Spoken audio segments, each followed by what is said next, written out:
Que Dieu vous bénisse, soyez le bienvenu à votre chaîne que vous aimez tant, la chaîne consacrée à la proclamation de la bonne nouvelle, Pierre Ngolou TV.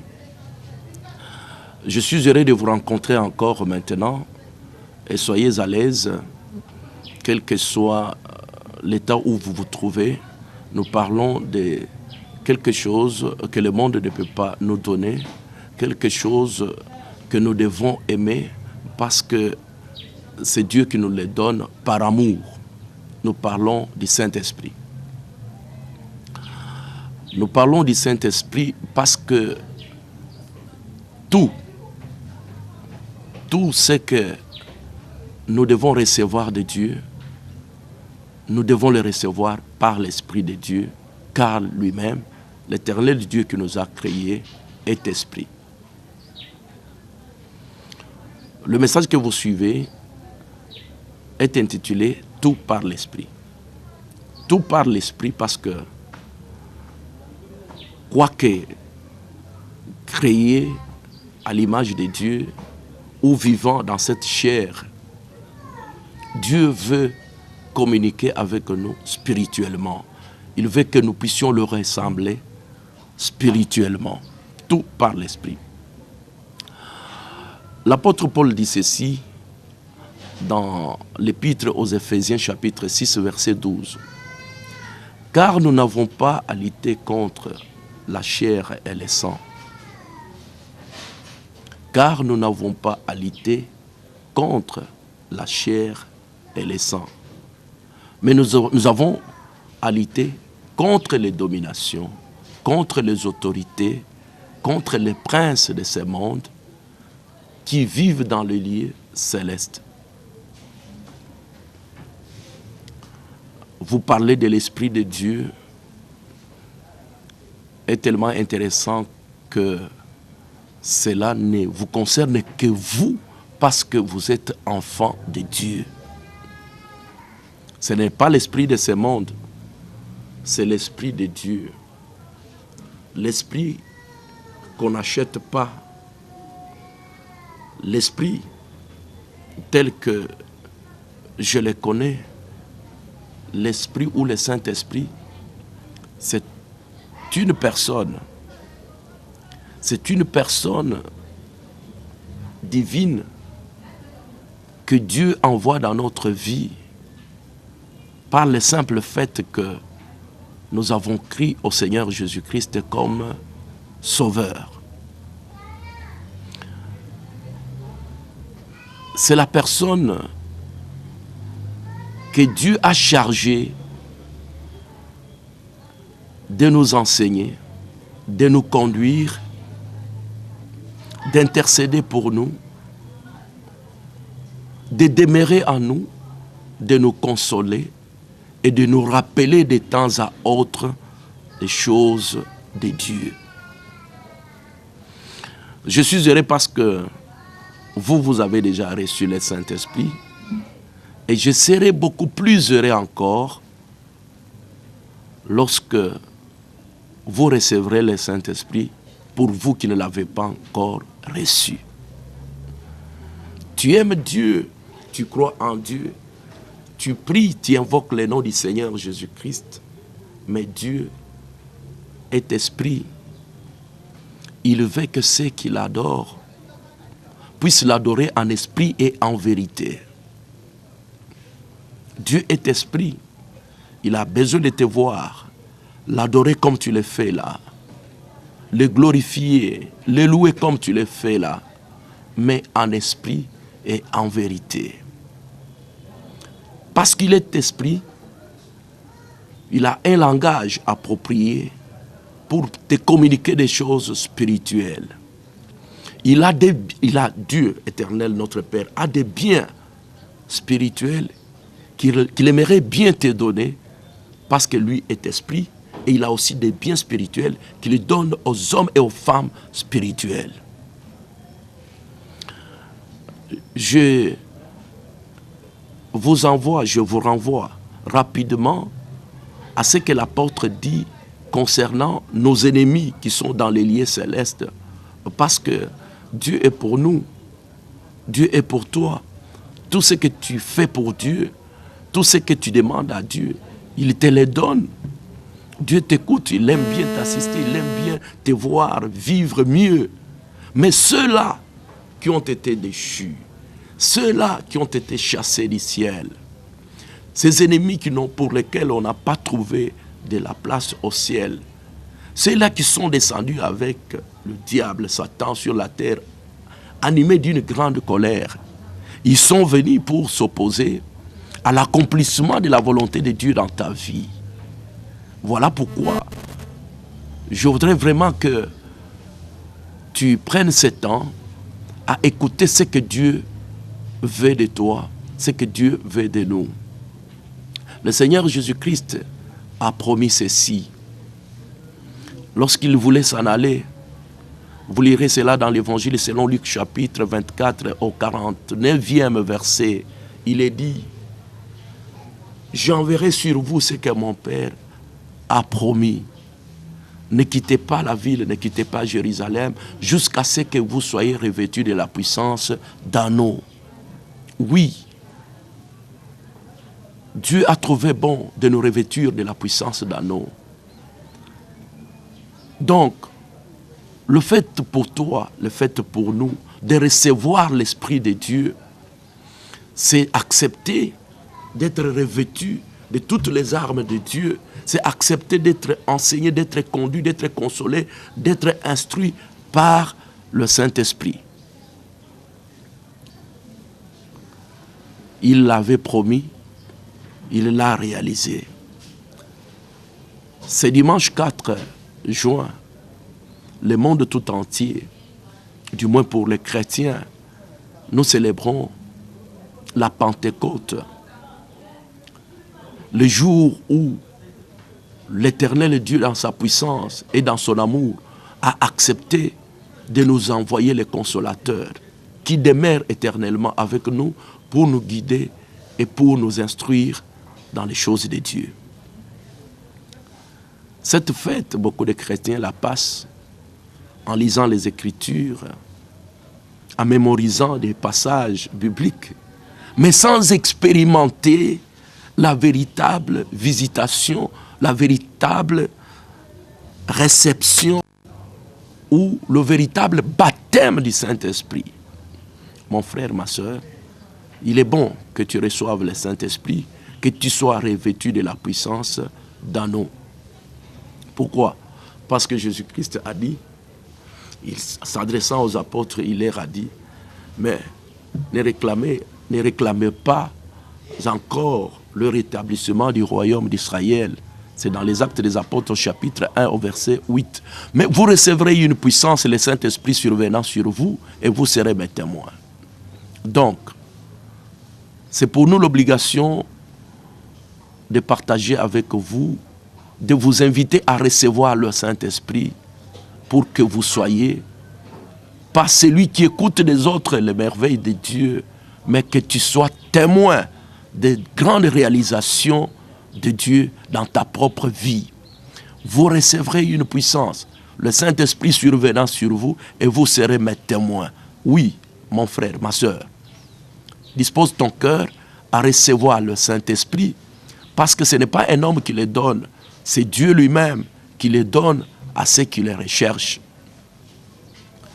Reçois le Saint-Esprit pour que tu sois témoin de Jésus-Christ, partant de ta propre santé. Parce que tu es malade, oui, le médecin peut intervenir, c'est la science. Les médecins, ils font ce qu'ils ont appris. Mais tu seras toi témoin, tu seras toi-même témoin de la puissance de guérison par le moyen du Saint-Esprit qui entre en toi. Tu deviendras toi-même témoin de Jésus-Christ lorsque le Saint-Esprit vient en toi, lorsque tu expérimenteras la délivrance. Donc, lorsque tu deviens toi-même fort, je dirais même plus fort que toutes les forces du mal qui te dominent. Les forces du mal, tu as bien la volonté de mener une vie chrétienne saine. Tu veux bien vivre dans la sainteté, mais tu n'en as pas la force. Tu veux bien vivre dans la parole de Dieu, mais tu n'en as pas la force. Tantôt tu es debout, tantôt tu tombes. Il y a des moments que tu t'accroches, il y a des moments que tu relâches. Pourquoi? Parce que Dieu est esprit, on l'adore, on le sert en esprit.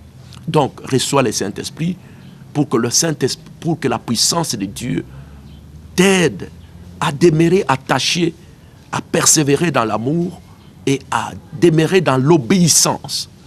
Sans être conduit, sans être aidé par le Saint-Esprit, il est difficile d'être agréable à Dieu. Il est difficile de plaire à Dieu. Tu vas mémoriser des versets, tu vas te livrer à prêcher la bonne nouvelle, tu vas te donner à chasser les démons, tu vas faire bien des choses. Mais lui-même a dit, ne quittez pas encore la ville. Attendez que vous soyez revêtus de la puissance. Lui-même a dit, pour que vous soyez revêtus de cette puissance, vous devez d'abord recevoir celui que le Père a promis. Donc, si tu es encore en train d'attendre la promesse, c'est le moment pour toi d'entrer aussi en contact avec nous. Peut-être tu aimes le Saint-Esprit. Comment recevoir le Saint-Esprit? L'apôtre Pierre l'a dit au jour de la Pentecôte, quand il y a eu ces grands bruits, quand il y a eu ces mouvements, quand ils se sont mis à parler de nouvelles langues, l'apôtre a répondu à la question de savoir, frère, que ferons-nous pour être comme vous?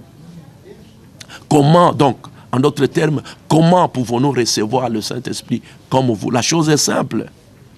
Repentez-vous et que chacun de vous soit baptisé au nom de Jésus-Christ pour le pardon de vos péchés et vous recevrez les dons du Saint-Esprit. Passons par la repentance, acceptons que nos péchés soient pardonnés. Il nous les donne.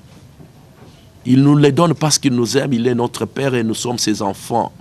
Dieu veut bien te donner le Saint-Esprit parce qu'il pose, Jésus-Christ a posé la question de savoir qui est ce père-là qui donnerait la pierre à son enfant lorsqu'il lui demande du pain? Qui est ce père-là qui donnerait un serpent à son enfant lorsqu'il lui demande le poisson? Mais si méchants que nous sommes, nous savons donner de bonnes choses à nos enfants. À combien plus forte raison notre Père Céleste ne donnera-t-il pas le Saint-Esprit à ceux qui le lui demandent? Ah oui, tu me diras, pasteur Pierre, j'ai toujours demandé à Dieu de me donner le Saint-Esprit, mais le Saint-Esprit n'est jamais descendu sur moi. Oui, cela est arrivé. Tu n'es pas le premier. Il y a eu dans la Bible des gens qui ont reçu le Seigneur Jésus-Christ comme Seigneur et Sauveur. Ils priaient au nom de Jésus, ils servaient au nom de Jésus. Mais ils n'avaient pas encore entendu parler du Saint-Esprit. C'est peut-être ton cas. Tu as entendu parler, mais tu n'as pas expérimenté. Lorsque l'apôtre leur avait posé la question de savoir, avez-vous reçu le Saint-Esprit? Quand vous avez cru, ils ont dit non, nous n'avons même pas entendu parler du Saint-Esprit. C'est pourquoi moi, envoyé ce matin par ce canal, je viens vous parler du Saint-Esprit pour que vous puissiez vous y accrocher jour et nuit, que vous puissiez demander au Père de vous envoyer son Esprit. L'Esprit de Dieu envoyé par le Seigneur est capable d'entrer dans ta vie en tout moment, en tout lieu. Que tu sois à l'église ou chez toi à la maison, même dans ton bureau, là où tu travailles, même sur le chemin, le Saint-Esprit peut te saisir, comme il a rencontré beaucoup d'autres personnes qui ont désiré le rencontrer. Je vous ai dit que c'est une personne. S'il voit en toi le désir de le recevoir, il viendra, il habitera en toi et il marchera avec toi. Oui, nous n'avons pas à lutter contre la chair et le sang. Mais nous luttons contre les principautés, nous luttons contre les dominations, nous luttons contre les autorités et les forces du mal dans les lieux célestes. Voilà pourquoi nous devons nous revêtir de la puissance du Saint-Esprit pour que nous ne vivions pas sous la domination du mal.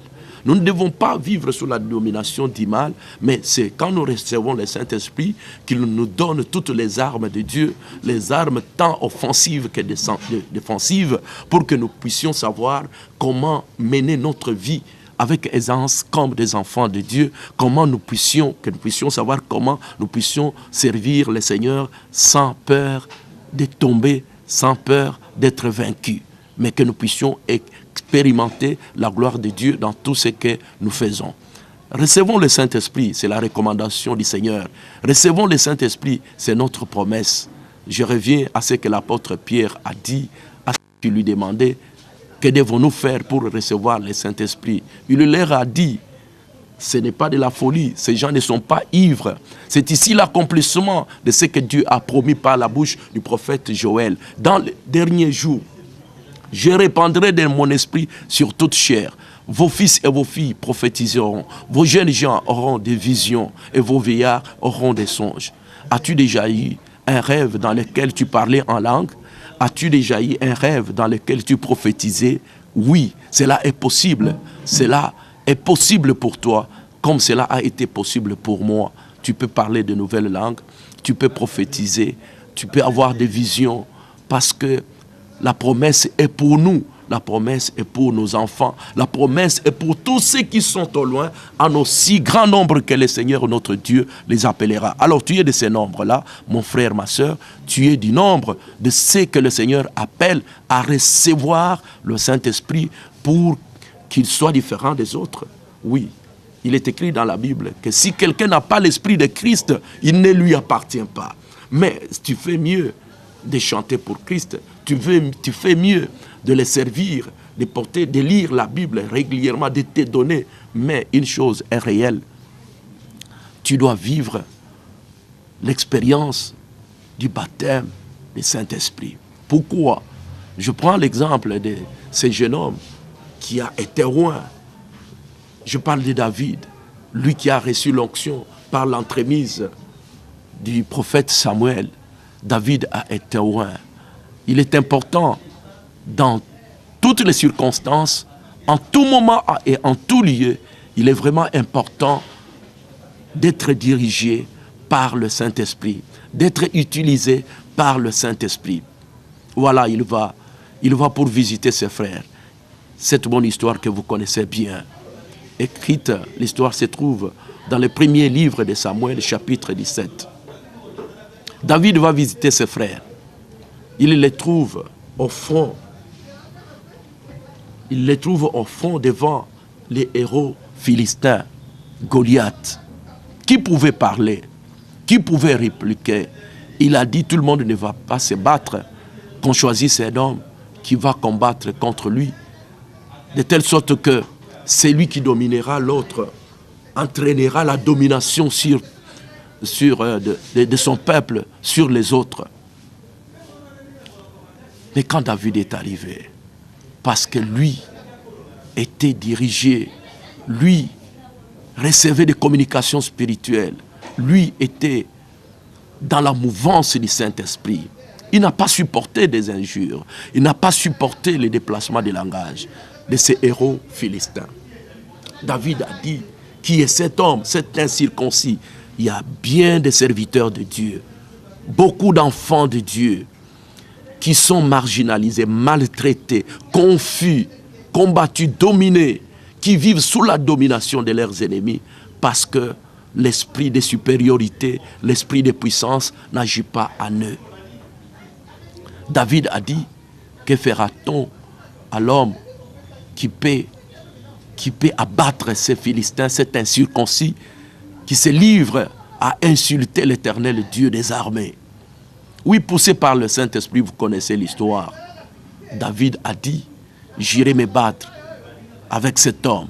Je vais lui couper la tête. Je vais la battre. La chose où la nouvelle a été portée à la connaissance du roi Saül, qui appela David, qui lui a fait porter ses armes. David a dit, je ne saurais pas combattre avec ces armes. Oui, les choses de Dieu, on ne les fait pas avec des armes charnelles. Il faut recevoir le Saint-Esprit pour porter les armes de Dieu afin de pouvoir triompher des choses du monde. Quand il s'est débarrassé de toutes ces armes, lui données par le roi Saül, David est allé. Il a défié les Philistins. Il a battu les Philistins parce que l'Esprit de Dieu était en lui, parce que l'Esprit de Dieu l'utilisait. Il en est de même pour toi, mon frère, ma soeur.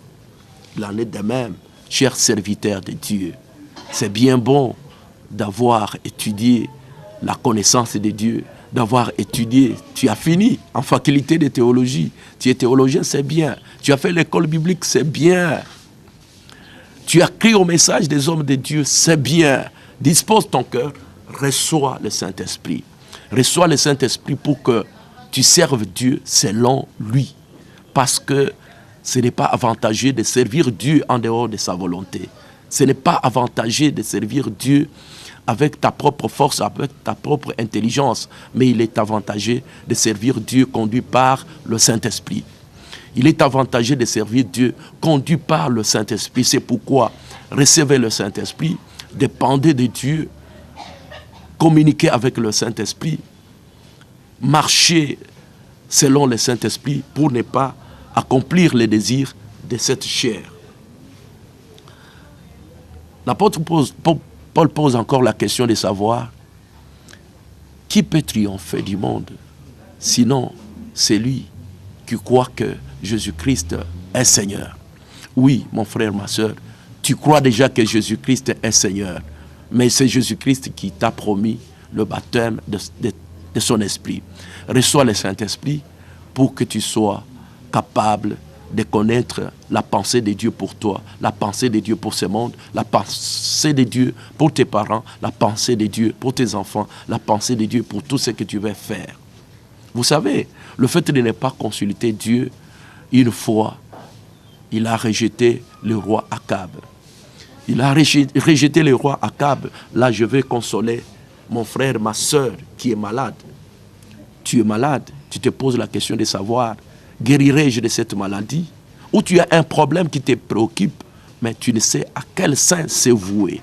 Mais si tu reçois le Saint-Esprit, tu sauras consulter l'Éternel à tout moment. Tu sauras mettre en pratique ce qu'il te demande par la puissance du Saint-Esprit. Nous devenons nous-mêmes les témoins du Seigneur Jésus-Christ de par notre propre vie et nous devenons ces témoins auprès des autres. Voilà pourquoi, mon frère, ma soeur, recevons le Saint-Esprit, soyons plus que vainqueurs par celui qui nous a aimés, l'amour de Dieu manifesté en Jésus-Christ notre Seigneur, fait en sorte que par notre foi en ce Jésus, nous puissions recevoir le Saint-Esprit, nous puissions nous lever, pressés par l'amour de Jésus-Christ pour aller proclamer la bonne nouvelle aux autres qui ne le connaissent pas encore. Je crois que vous avez aimé ce message et vous aimez la chaîne Pierre Ngolou TV. C'est pourquoi je vous invite, parce que vous aimez ces messages, je vous invite à partager ces messages avec les autres. Sans le Saint-Esprit, on est hors la formule de Dieu, on est en dehors de la foi, où on vit la foi sans puissance et ce n'est pas bon. Il faut vivre la foi dans la puissance du Saint-Esprit pour être agréable à Dieu et jouir de toutes les promesses que Dieu vous a données. Parce que vous avez aimé ça et que vous êtes décidé de recevoir le Saint-Esprit, je vous prie de garder contact avec nous. Le Saint-Esprit, c'est un grand sujet, c'est un grand thème que je ne serai pas terminé à exploiter avec vous maintenant, mais parce que vous aimez ça, parce que vous désirez les recevoir, contactez-nous, nous sommes à votre disposition, nous pouvons vous accompagner, nous pouvons prier avec vous, parce que je reconnais que par l'imposition des mains de ceux qui ont reçu le Saint-Esprit, beaucoup d'enfants de Dieu ont aussi reçu le Saint-Esprit. Si c'est ton cas, donc n'hésite pas de nous contacter par les coordonnées qui sont à votre disposition. Contactez-nous et nous vous aiderons à marcher dans la foi chrétienne, mais surtout à expérimenter la puissance du Saint-Esprit dans votre vie chrétienne et particulièrement pour les hommes de Dieu dans votre ministère. Prions. Cher Saint-Esprit, tu es pour nous la véritable promesse que Dieu nous a faite. Oui, parce que mon frère, parce que ma soeur a écouté ces messages, laisse que tu entres dans sa vie, laisse que tu le rencontres, parce qu'il aime Jésus, parce qu'il aime Dieu, parce qu'il prie, mais sans toi, il ne fera rien. Cher Saint-Esprit, je t'invite à entrer dans la vie de mon frère, à entrer dans la vie de ma soeur, pour que tous ensemble, nous puissions servir Dieu sous ta direction, nous puissions servir Dieu dans tes instructions, car c'est toi et c'est toi seul qui gères l'Église. Ce que nous faisons en dehors de toi fera un jour que Dieu nous rejette. C'est pourquoi, ô cher Saint-Esprit, au nom du Seigneur Jésus-Christ, descends dans la vie de mon frère, descends dans la vie de ma soeur, aide-le à te connaître davantage, car c'est toi qui enseignes, c'est toi qui communiques les choses de Dieu. Mon frère, ma soeur, Par la foi, reçois le Saint-Esprit. Par la foi, crois que le Seigneur t'a écouté. Ne relâche pas, mais donne-toi jour et nuit. Recherche, attends-toi à recevoir le Saint-Esprit dans ta vie, car cela est ta promesse. La promesse est pour nous, la promesse est pour toi, la promesse est pour tes enfants, la promesse de Dieu pour le Saint-Esprit et pour tous ceux qui sont au loin, en aussi grand nombre, que le Seigneur, notre Dieu, les appellera. Que la gloire et l'honneur te reviennent, éternel notre Père, pour avoir exaucé notre prière. Béni soit mon frère, béni soit ma sœur, dans l'expérimentation de la puissance du Saint-Esprit. Nous avons ainsi prié. Amen.